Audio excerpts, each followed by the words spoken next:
Okay, hi, Paul Slakis, Good News Broadcast, Pause the World for Peace. There's no peace if your legs are restless. And we're going to talk about restless leg syndrome. It's a common condition that most people have never heard of. Now, for the first time in 12 years, there are updated clinical practice guidelines for RLS, and we have an authority on this. And thank you, Dr. John Winkelman. He's an MD, PhD, Chief of Sleep Disorders Clinical Research Program in the Department of Psychiatry. That's interesting. At Massachusetts General Hospital. And you're going to discuss this. Psychiatry and sleep disorder, leg syndrome. This all makes sense? Kind of, yeah. Restless legs is a neurological disorder involving the brain that affects sleep.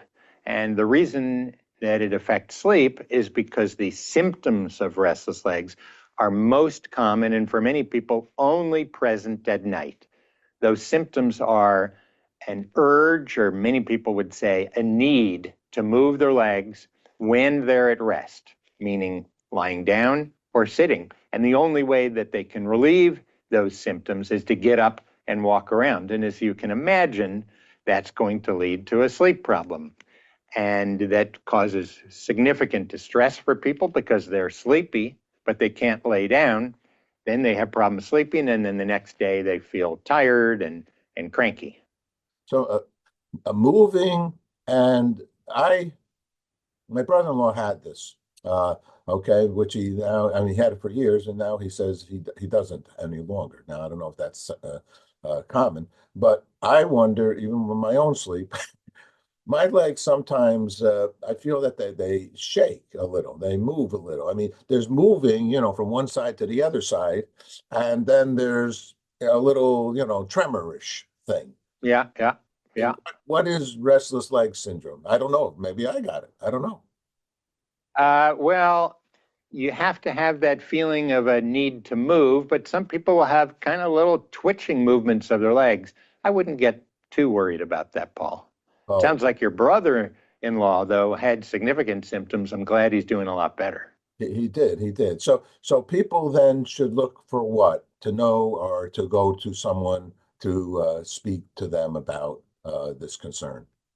Well, they should talk to their doctor and say, maybe I have restless legs, and their doctor will evaluate them and see whether that's true. I think really what I'm here to talk about today are these guidelines that have just been released that we spent 5 years working on, looking at all of the information that's come out over the last 12, actually 25 years for restless legs. And we've updated these guidelines. And I've been involved in the development of medications and devices to treat RLS for more than 20 years.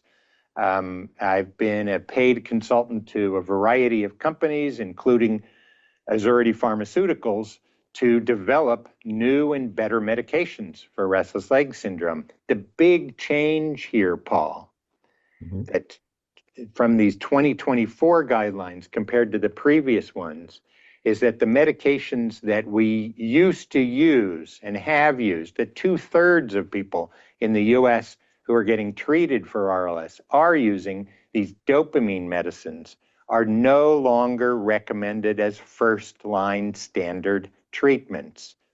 Even though they're great in the short term, unfortunately, over the long term, they make restless leg syndrome worse. The intensity of symptoms gets worse, and they're present for more hours of the day than they were before you ever started the medicine. So we've downgraded those. The good news from these guidelines is that given new research over these past 10 to 15 years, we now have 4 treatments that we strongly recommend as first line. Those are gabapentin, gabapentin enacarbil, pregabalin, and IV iron. Maybe your brother-in-law is using one of those, and that's why he's doing better. Only the gabapentin enacarbil and IV iron showed good treatment response on all 3 key variables. Those are improved sleep, severity of the RLS, and quality of life. So we downgraded the dopamine agonists, and now first-line treatments are those four that I mentioned, Paul. Do those, the new gabapentin and the others that you mentioned, are they, I mean, are they specific? I worked on the Brain series, the original one back in the 80s, and Ah, along with Dr. Richard Resnick for PBS. And so I know a little brainy stuff, and dopamine was a big word in those days. And not, still is. for many things, though. It wasn't just, like one thing. So are these new medicines, and I applaud pharma companies that are out there and doing research. I applaud those that go into trials to come up with these answers. And so is it exclusive for restless leg syndromes, or is it something that also can help you in other areas of your life? Well, those four treatments Mhm. certainly work for restless legs, but they are also used in other contexts as well. Neuropathic pain, Right, musculoskeletal pain, right. IV iron is used for people who have iron deficiency anemia, but here we're really talking about their use in restless leg syndrome.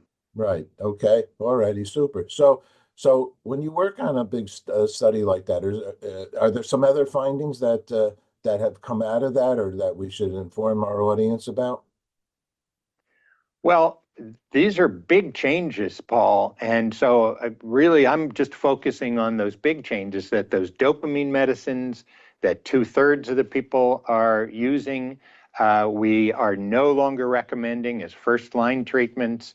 And we are now recommending these other things as first-line treatments. And there may be many people in your audience who have sleep problems and they don't know what they are. And if they are kept awake by their legs at night, it may be restless legs. And for those people, it would make sense for them to go and talk to their doctor and say, I think I might have restless leg syndrome, and there are these new guidelines. What do you think? And they can discuss whether that diagnosis is appropriate or not appropriate, and discuss the possible medicines, because all medicines not only can have benefits, but they can have side effects as well. Is this a young person, or is this an older person's, let's call it disease? I don't know if that's the right word, or concern. Who's affected by this? The 3% or so that have it. Are they? Yeah, well, kids certainly can get it, but it's much less common. It becomes much more common as people get old, kind of like me. And but women also get this more commonly than men. So increased age brings it on, and female sex also, it's more common in women. And it shouldn't be confused with the, us older people like me, also, having to go to the bathroom more while you, No, no relation. it's totally different. And unfortunately, that does happen as we get older, but that's a completely separate problem. And it's separate from leg cramps that people get as well. RLS is separate from both of those. Uh-huh. Okay. And so once again, what's the first indication that we should think of in our sleep pattern that will tell us or suggest to us that we're not doing so good? We should look into If our concern. Well, I think the thing to think about with restless legs, if people's legs are bothering them at night, that's the question that I ask. Do your legs bother you at night? If they say no, then it's insomnia or sleep apnea or whatever it is. But for restless legs, do your legs bother you at night? And if they do, then you can ask more questions about it. And really, a good place for people to learn about this is the Restless Leg Syndrome Foundation website. It's a really good website, rls.org. That's rls.org. It's a foundation. It doesn't have any particular slant other than trying to improve the care of restless legs for people who suffer with this problem. Doctor, let me ask you, the type of medicine that you've gone into, the Department of Psychiatry, sleep disorders. What is it about, you could do many different kinds of medicine when you go. Why Yep. sleep disorders? What brought you to this area in medicine, if you don't mind? Well, no, of course. I would say back to why don't all doctors go into sleep medicine? Oh, It's it's just really, really interesting. So um, thank you for your time and your interest, Paul. You've really been a great host, and I appreciate the everything that you've asked me I about. appreciate that. One just quick last questions. We do need our sleep, right? Sleep is really, really, really important to have a good night's sleep. Isn't that so? Totally true. Totally, totally true. All right, doctor. Thank you so much for sharing. You're very welcome. Bye, Paul. Bye-bye.